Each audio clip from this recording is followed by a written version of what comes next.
Hey guys, what's up? Welcome to Zoo's Pickups. In today's video, we'll be talking about the Ultra Boost 1.0 Restocks, more specifically the cream colorway and the OG purple heel cup colorway.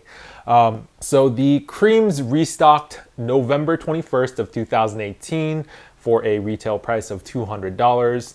The OG purple heel cups restocked December 1st of 2018 for a retail price of $180.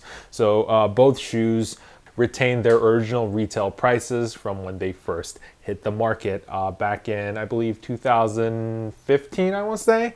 But yeah, so this video, it's not going to be a full overview video because these are Ultra Boosts, right? Like, these are probably one of the most popular shoes to come out in the last 3 years. There's thousands of reviews on these shoes if you are interested in that.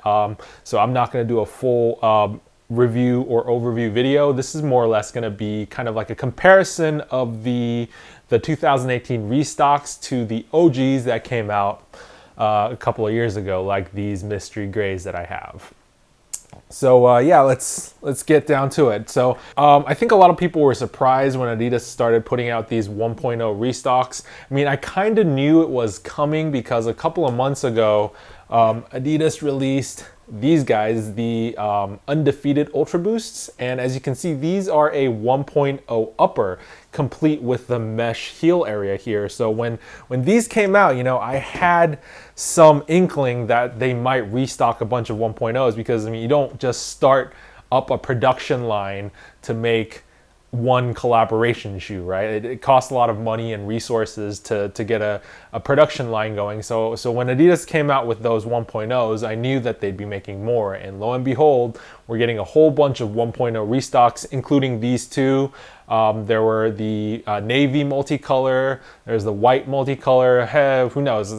They might even be restocking the white 1.0s. So speaking of the white 1.0s, I gotta say that the top three most coveted Ultra Boost models, in my opinion, I think would be obviously the OG purple heel cups, the creams, and the triple whites. Those three are probably, you know, on the top of everyone's Ultra Boost list. I guess everyone may be slightly different, but you know, that was how it was for me. I unfortunately got rid of my 1.0s. I sold them, kind of regretting doing that, but I am totally glad that Adidas decided to restock the classics so I could pick up these two shoes that I never had before. So, you know, kudos to Adidas. These were actually pretty easy to pick up too.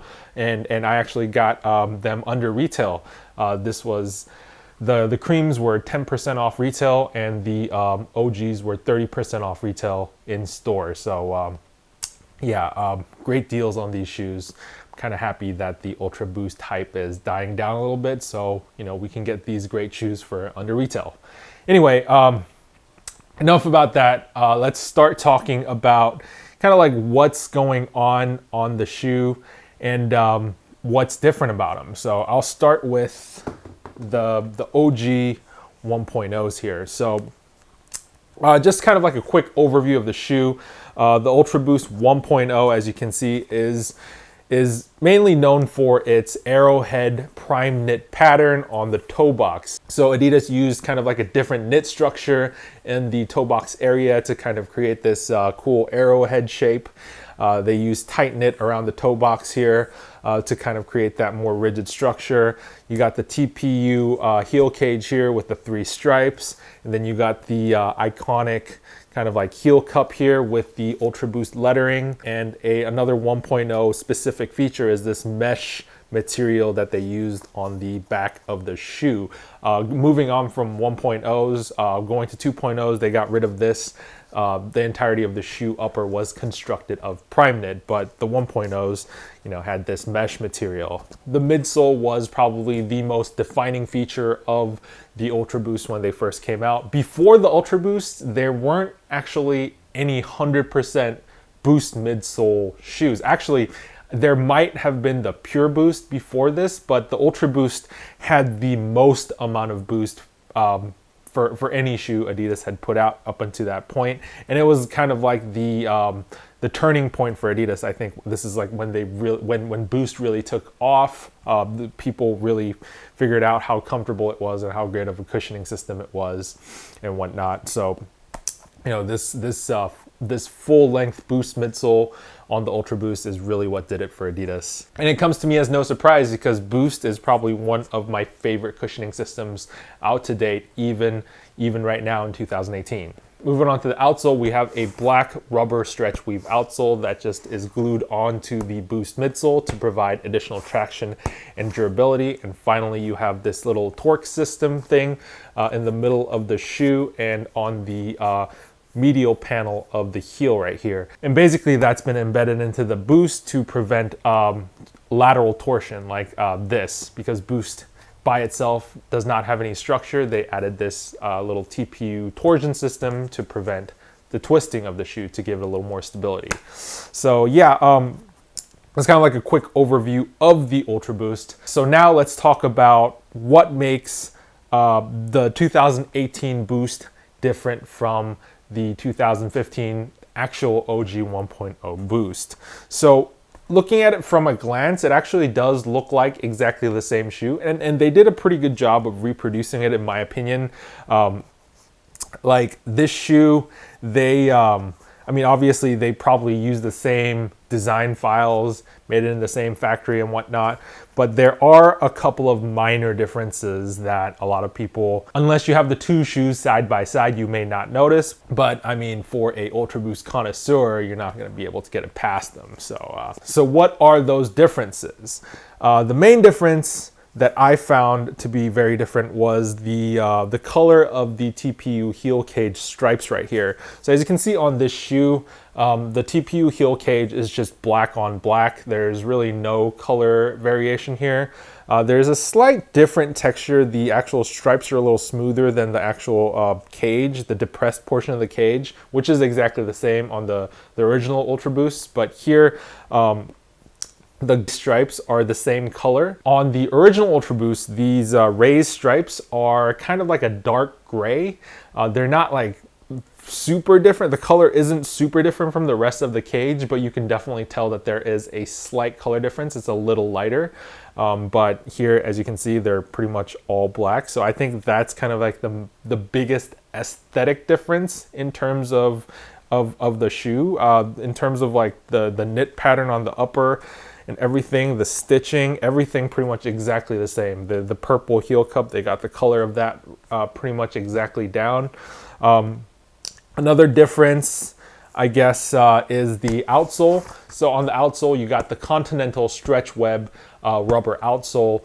The original Ultra Boost 1.0 didn't have the Continental outsole. It had just Adidas's rubber outsole, which, you know, had these kind of like pointy type rubber nubs all over. You can see that the Continental outsole has the flat rubber nubs, and the quality and durability of the Continental outsoles are much better than the original ones that Adidas had. Actually, the whole reason for the Continental outsole was that the original Adidas outsole was too weak, and there were a lot of complaints of people that owned the original version of this shoe that the outsole was just wearing down way too quickly. So Adidas addressed it by collaborating with Continental and coming out with this more durable version, which is the stretch weave outsole. And they first started appearing on the cream Ultra Boosts and the mystery gray Ultra Boosts when they first came out, and they're kind of dubbed by the community as the Ultra Boost 1.5s. But yeah, anyway, the 1.0 OG purple heel cups never had the Continental outsole, so it is great that they added this upgraded feature. And I don't think anyone's gonna be complaining about that little change there, because that is pretty much a upgrade everyone wanted. One final detail, I guess, that they changed was the insole. So you can see the insole is the Ultra Boost 4.0 insole with kind of like the bubbly Boost text instead of the original Ultra Boost Limitless Energy text here from the the ones that came out a couple of years ago. The bottom of the insole also on the ones from a couple of years ago are black, and the bottom of the insole on the 4.0 version is white. So minor differences there. It doesn't really matter, obviously, because the insole is going to be in your shoe, but you know, just so you know, the insoles are the 4.0 insoles. But yeah, that's pretty much it for the 1.0s.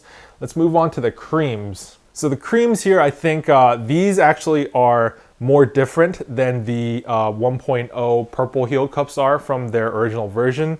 The overall coloration of the cream re-release version, I would say, is a bit lighter than the OG creams.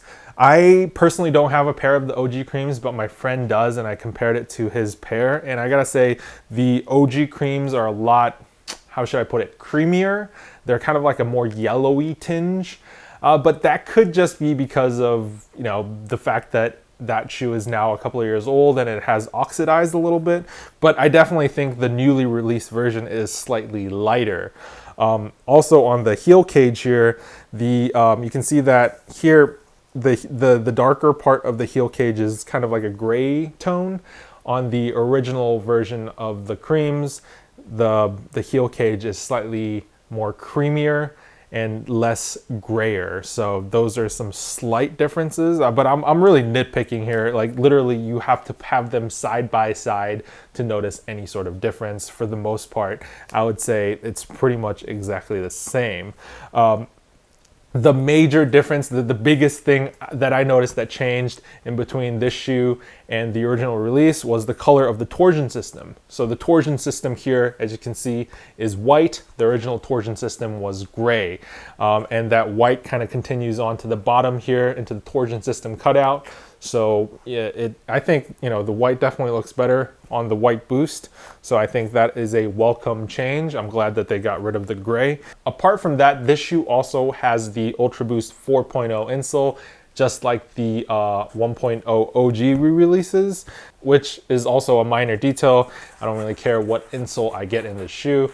But yeah, overall, very, very faithful reproduction of the Cream 1.0s. Just a little bit lighter, but nothing that you can really notice, like I said, unless you have both of them side by side. So basically, in conclusion, I would say the Ultra Boost 1.0 Restocks are a fairly accurate reproduction of their original versions. There are some slight variations in terms of color of the prime knit on the creams, the color of the cage here on the OGs. But I think overall, if you wanted these shoes, this is a great time to pick them up. I'm very happy that Adidas gave us one last chance to kind of like re-up on the classic 1.0 Ultra Boosts. I know they have plans for a Ultra Boost 5.0 in 2019, which looks like a drastic departure from the classic kind of 1.0 type Ultra Boost. So this is kind of like the last hurrah of the Ultra Boost shape as we know it. And yeah, I think Ultra Boost had a great run. Still one of my favorite shoes. Will be a classic for a long time.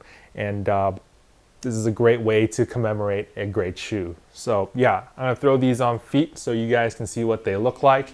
And once again, thanks for watching. I'll see you guys in the next one. Bye.